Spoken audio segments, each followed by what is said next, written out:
Let's bring in Senator Mike Lee, who sits on the Judiciary Committee and will be present when the impeachment proceedings resume this afternoon. I'm sure you didn't get much sleep last night, Senator. We appreciate your time this morning and coming in for us. Happy to be with you. Thank you. So how did it go? Well, it went well. I thought the president's attorneys did an exceptionally good job of defending the president and his procedural and also his substantive rights.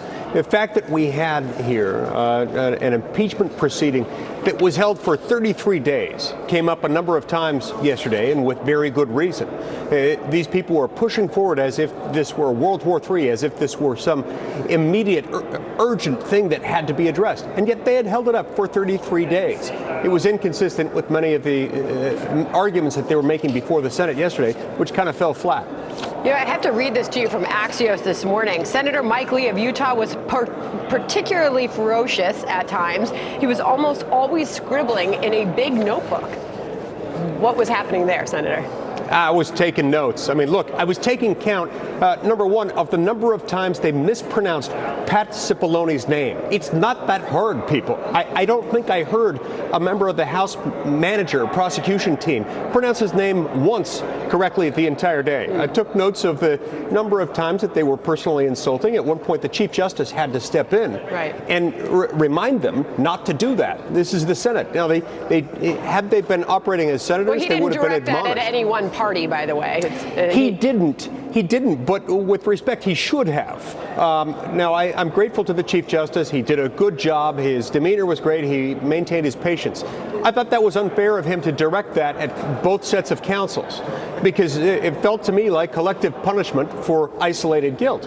This was the fault of the House management prosecution team. Well, they were rude, they were insulting, they were demeaning, not just to the president, but to their opposing counsel and indeed to the Senate itself. For us watching, it followed the words of Jerry Nadler. Now, I want to go on to this battle over witnesses, because this is obviously the crux of the debate. Here's Adam Schiff last night. This isn't like fantasy football here. We're not making trades, or we shouldn't be. We'll trade you one completely irrelevant, immaterial witness that allows us to smear the president's opponent in exchange for ones that are really relevant, that you should hear. Is that a fair trial?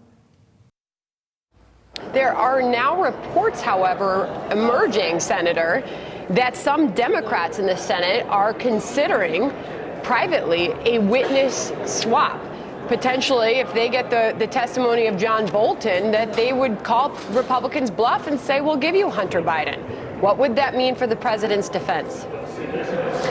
First of all, I don't think it's going to happen. I've heard that rumor swirling for a while last night. It was certainly swirling last night. I've heard from others that it's just bunk, that that's not going to happen. Well, let me read you some of the words. Chris Coons, Democrat from Delaware, says, if you want to give Joe Biden an opportunity to sit in the well of the chamber and ask the question, do you think the president acted inappropriately? Go right ahead. He can hold his own. Dick Durbin, if there are 4 Republicans who open the conversation about witnesses, then I assume there will be a negotiation that follows. So some Democrats have gone on the record considering that. Well, that's great in some ways if they're considering that. I still don't think it's necessary. I still think that the impeachment charges themselves are sufficiently flawed and sufficiently baseless. There's not a genuine issue of material fact here, meaning we don't have any facts that are in dispute that are sufficiently critical to the charges and to their success. I'm not seeing any need for witnesses at all. In any event, between Hunter Biden and John Bolton, you've got a privilege issue with John Bolton that would make things a lot more complicated, and I don't think we need to mire the Senate impeachment trial in months of litigation which would inevitably ensue from that. Is Hunter Biden a relevant witness? Yes. Look, if we're going to open the door to witnesses, you bet. Hunter Biden ought to be first on the list. Let me ask you about those 4 Republicans, Mitt Romney, Lisa Murkowski, Susan Collins, Lamar Alexander. Which way do you see them going on this battle over witnesses? You know, I've got a pretty hard policy of not speaking for a colleague.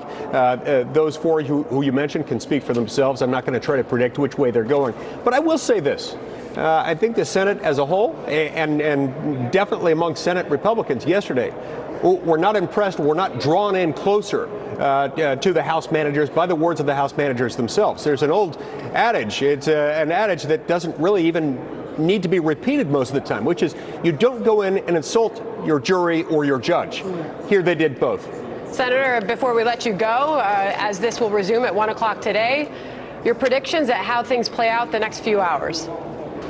Well, in the next few hours, I think we're going to go back in. There's going to be more wrangling, and I think in the next few days you'll hear opening arguments from prosecution and then from defense. And I think at the end of this process, we're going to see an acquittal of the president. I think he's going to be found not guilty, and he will not be removed. Senator Mike Lee, it was a late night for you and your colleagues. Appreciate you coming on this morning. Thank you. Thank you.